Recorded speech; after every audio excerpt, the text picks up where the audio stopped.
Real true education, not fake news.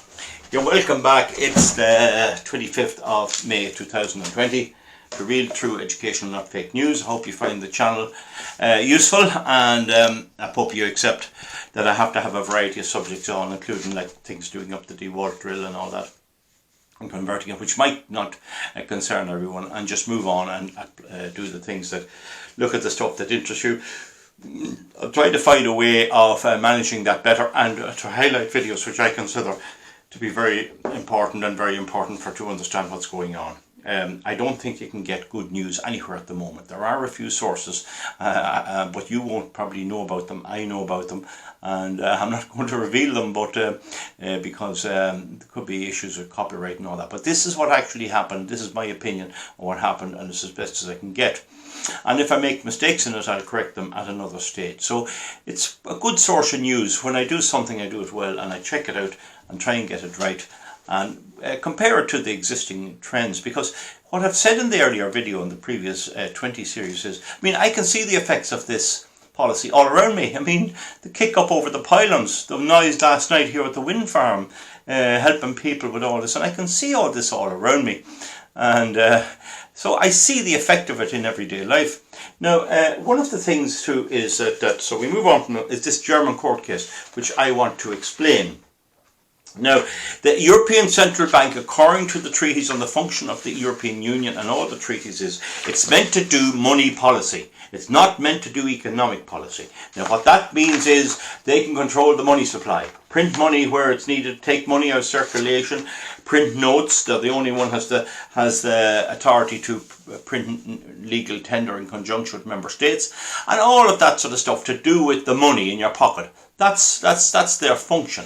They're not supposed to get into helping ailing companies, propping up ailing governments. If governments go to the polls and offer everything goodies to their people, and then they get in and they go bankrupt, that's not the ECB's policy. But in reality, of course, the EU has faced a crisis after the collapse of 2008, that the Eurozone itself was in danger and is still in danger. And so it started breaking the rules. It shouldn't be doing economic policy and getting involved in businesses and all that. It should stick to monetary policy. And this is what this whole piece is all about. So essentially, according to the treaties, it's not allowed to do it. They intervene in companies and all that. And that's what earlier governments were doing. That's what the EU was meant to stop. This thing of propping up a bus company or some bakery or something forever, or propping up Aer Lingus and all that, because it was a national carrier and the pressure they came under from voters. So that was the idea of the EU. So anyway, the other thing is that it's consistently written into the treaties about subsidiarity, which is not an issue at all, and proportionality. So the way they get over the right of the EU to do certain things is they insist it's proportional. And that means they must explain it if they break the rules. If they go a little one side, they must explain it. Here is why we did it there, but we won't be doing it again. That sort of stuff. They have to assess it, right? So where we tried this with energy, essentially our complaint with energy, and particularly renewable energy, is that the Aarhus Convention of the United Nations on the Environment insists that it be assessed. And if they bring in wind energy or offshore wind energy or electric cars, they assess it from the engineering standpoint and the environmental standpoint, and they refuse to do it. So I took a case myself on the North-South Interconnector, and the judge did not hear with me. He said the EU is entitled to push on and do what they like. So there you have one of the checks, the planning system, overruled. But the other thing is, even you got to the European Court of Justice, it's now quite obvious from this case, and this is why it's so very important, that the European Court of Justice will protect your rights up to a point. And after that, they'll protect the EU's rights. In other words, if you go in challenging the EU, you lose, because we don't have Magna Carta in the EU, unlike in Ireland and Britain. Magna Carta is written into the Constitution. You're entitled to your freedom and all that sort of stuff. So this is completely different. So the European Court of Justice is not to be depended on to protect your rights if those rights are denied by the EU itself. It might with a member state. But if you go into the European Court of Justice, you can lose. and you will lose, and you're not going to beat the energy plans by going in there because they are corrupt. They will not stand by the citizen, and I'm convinced of that. Having tried it out myself and everything else. I mean, they just didn't transpose the legislation that they needed to do the assessments, and I can go into that on another video. So Greece, Ireland, Italy, Spain and Portugal are the countries most in trouble because they don't have industrial economies. Their output can't pay their way for the public services and the hospitals and all that because they, in my opinion, they have suppressed enterprise. I mean, there's no such thing as an apprenticeship course for a young welder, and now it's go on and learn how to work a computer. And so this is what they want, and they pushed everything over to China, and when coronavirus hit, they didn't even have face masks. Didn't even have gloves. A doctor died in Italy because he couldn't get a pair of rubber gloves. This is what has happened and has given them a shock. So anyway, I've been preaching about that for a long time. Nobody seems to give a hoot, and that's all right. But the thing about it is, there's another arbiter as well. You have to pay your way somewhere in this world. So anyway, way back in 2011, bondholders demanded higher yields from lending to governments. They just said, well, look, there's a chance you'll not pay us at all, so we want higher interest rates. And that meant that it was very hard for governments to pay it. So if the like of Greece wanted money, it had to pay huge interest rates. So it was rolling over its bonds, but it was paying higher interest rates. So it kept getting dearer. So the EU had to move in, and it did anyway intervene in some way. Otherwise, these countries would go bankrupt. And as they were Eurozone countries, that would bring the euro down with it. Now, 26% of the euro money is Germans. So each country has a share. So the money of the euro is printed in accordance with the economy of those countries. In other words, they pulled in the original money, the Deutschmark and all these, and the Drachma, and they issued euros. So the amount Germany has of it is 26%. Right? And the treaties, as I said, of the EU allow the EU to manage that, and you'd have to have that managed. And their key terms of reference is to maintain price stability, to monitor the price stability, what's moving up, interest rates and all that, try and control that so that you get a good economic flow, and they're supposed to do that wisely. But for some reason, they have thrown that to the wind. They actually think, in my opinion, that all this wind energy is going to bring great tomorrow, when in fact that's a complete and utter delusion. They're operating a delusion, and it's too late now to fix it. So the EU is in trouble, and the world is in trouble for that matter. Now anyway, debts were due by many countries in 2012. They happened to all fall due in 2012, and they weren't able to raise more money. And so the European Union and the ECB was faced between a rock and a hard place. Their job is to control inflation and deflation, keep the prices level, but here these countries were about to go bottom up. And so they had to decide to do something, and that was to depart from their policy not to do market policy, not to do prop up markets or prop up bad companies. They had to move away from that and lend to the governments themselves to pay their employees, but also to lend to the banks in those countries to give out money to keep industries going. I hope you understand that. And the AIB would be a classic example here. Now, in my opinion, again, the AIB has no way to assess the value of anyone coming in. They have no way of assessing assets or putting up what you have or your skill or anything else or your record. I mean, it's just a matter of luck. I have no doubt good enterprises who look for money are refused, and silly ones are given money. But at the minute, if it's green, stick a green tag on it, you'll get all you want. And this is what's happening. And so they're not getting the money back. But so the ECB can either let them fall, and they could bring the national governments down with them because a lot of the money is intertwined, or prop them up. And to do that, it has to break the treaties. It has to go away from its control of money policy to getting involved in the markets policy. Okay, I hope you have that.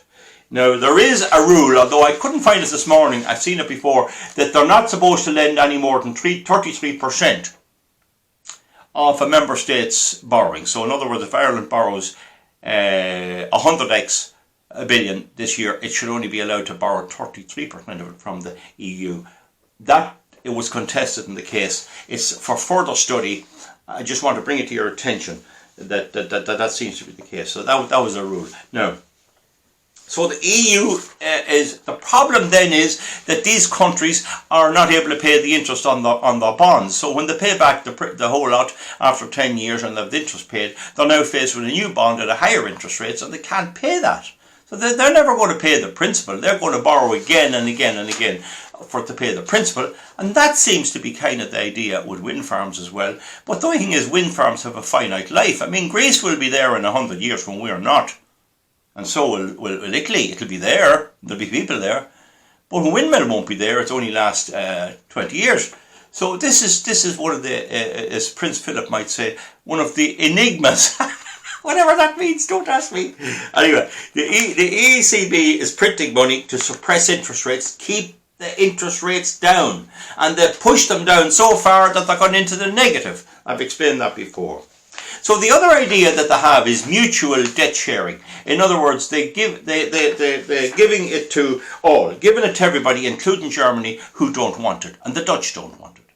So they want to give the sweets around. They want to give the money around to everybody, to kind of gloss over the fact that some of them are broke and some of them are quite wealthy. So this is the idea, giving it to everyone, including Germany, mutual debt liability. So then, when the trouble starts, when the muck hits the fan, they'll have these rich countries there to help bail it out. So it'll be kicking the can down the road instead of going and fixing these economies and bringing them back to common sense and prudence, which nobody in the EU is capable of doing. And if somebody suggested it, the EU would laugh at them because it has to be green baloney, and that's it. So now, what the EU then did when they handed out to all banks, so the Greeks took it, the Irish took it, thank you very much, but the German Bundesbank, I think that's how it's spelled, don't hold me to this because I didn't know it, the German Bundesbank, the main bank, were also forced to take it. You take it, there it's for you, far more than they needed, and throw that out to their banks in Germany. And when their banks got this money, what were they going to do? Only forgive our loans, extend loans, let fellas off without paying, keep our companies going that wasn't up to scratch, keep old airlines going, don't let anyone go to the wall. Sure, he might vote for me, his granny voted, his mother came to my mother's funeral, and all this old crack. So you have this local politics involved, the whole thing that the EU was designed to stop at a great price to our democracy, let me say. So because these people in the EU, we can't vote them in or out, but at least if we got some bit of a good economic judgment and government, it'd be some compensation, but we don't get that. But anyway, to make a long story short, what's the German Bundesbank to do? And the German banks only give it out to somebody, probably including the ailing Deutsche Bank and all these instruments, and creating contract for differences and creating hedge funds and creating all these shammy paper value which have no real value in reality. And I have said before, the definition of a recession is, or a boom is, a change in the asset value of a country, of a company and its banks. So now, we tried bringing our case to the European Court and they shot us down. They told us we couldn't get in under the European Platform Against Wind Farm banner. No, get out. And no one has succeeded in getting in or challenging them to get in. And so, that's alright. This group did it. This group went in and got in some way. There were 17 of them. They were very concerned. And they took the case to the Court of Justice of the EU. And bear in mind, this is 5 years ago. So it's not recent. This has nothing to do with coronavirus. There's special provisions in the treaties for helping out the emergencies. This is 5 years ago, before any of this happened. In a way, it's a pity the coronavirus came on because it muddies the water a bit, but I mean, it's going to leave everyone poorer. So what they brought in to help these banks facing this trouble and these countries was Public Sector Purchasing Programme, PSPP. In other words, they give money to countries and their banks to keep the public service going and to keep the economies going. But in fact, the banks used it for all kinds of reasons. So that's what they did. The Public Service PSPP programme was the ECB's bank policy to give money, throw its printed money around, and of course as the printed money, the value of the euro would become somewhat less, but also that would affect, money floating around affects businesses in every way. So an example would be, if you're trying to buy a wee shop there, you want to set up a little shop, and the lad in is good for nothing, he's not coming in only 1 day a week, and he gets more money to keep going, well, you can't buy it, and you would open it 6 days a week or 7 days a week. So that's how inefficient businesses are propped up, and the wind and the rest are all that. It's the state getting involved in business, which it shouldn't be doing in an open, what I said the first, an open economy, an open and free economy. That should not happen. So anyway, this group pleaded in the EU, in the European Court of Justice, that it did not assess its PSPP programme. It didn't assess it. That's the same as what we said. So it got in there and it pleaded this. But I could nearly tell them the outcome before they started. So it was pleaded also that this affects savers, it affects mortgage holders, it affects property, it affects all types of things. I mean, if you have a house there, you're trying to buy a house and money's going up, and you have saved a certain amount before you find there's more money around, so the fella next door can borrow more than you can. So you might have saved up 100,000 and you're ready to buy, and the next thing the price goes up to 110 because there's 10% more money in circulation and you can't buy it. Some other fella that borrows it can buy it. So it's promoting the very same thing that the 2008 business collapse was caused by. No. So it keeps inefficient businesses. Going. Keeps them alive. Under it, Aer Lingus would continue, and Ryanair would never get a look in. So assessing value for money was never done. The government to government, national banks, by the government or the national banks. The money was given to the government and the national banks. So there was no assessment done on what impact this would have. And this is the crucial to what's coming in my next video.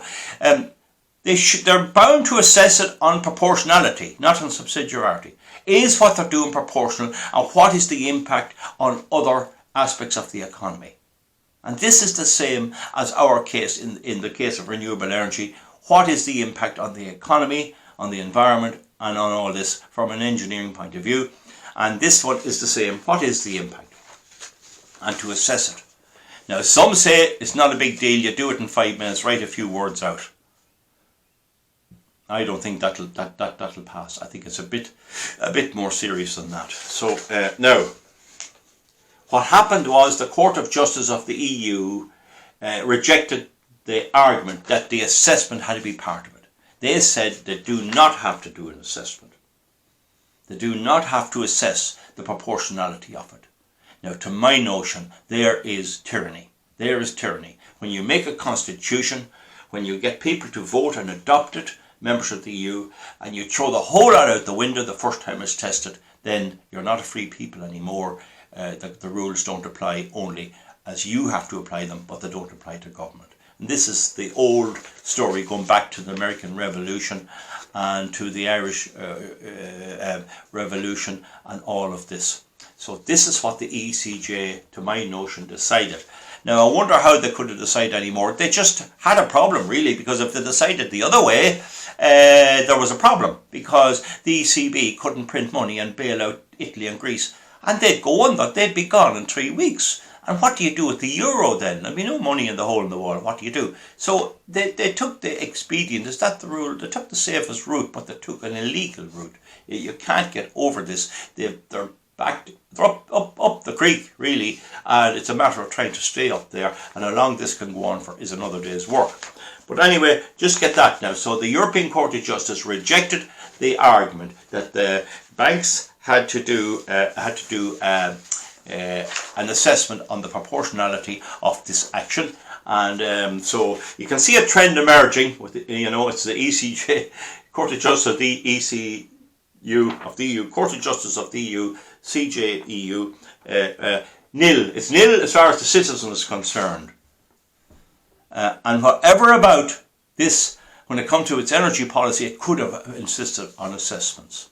because the assessments will be done in real life anyway, because the thing will cause unbelievable problems and it'll collapse. But for now anyway, I think I've explained that now in 20 minutes. That's it. You now know what's brought to this, and in the next video I'll be dealing with what happened next, and I hope you find it interesting, and I hope I didn't make any mistakes. So do leave it now. I'll take a break and charge my battery, and maybe later on come back and we'll proceed on to the next step of what happened, what they did next, and what this group of people did next. I find it very intriguing. Will you give me a thumbs up or a thumbs down, just to a bit of encouragement there, if you don't mind. As I say, everyone wants a bit of encouragement. Everyone likes a bit of encouragement.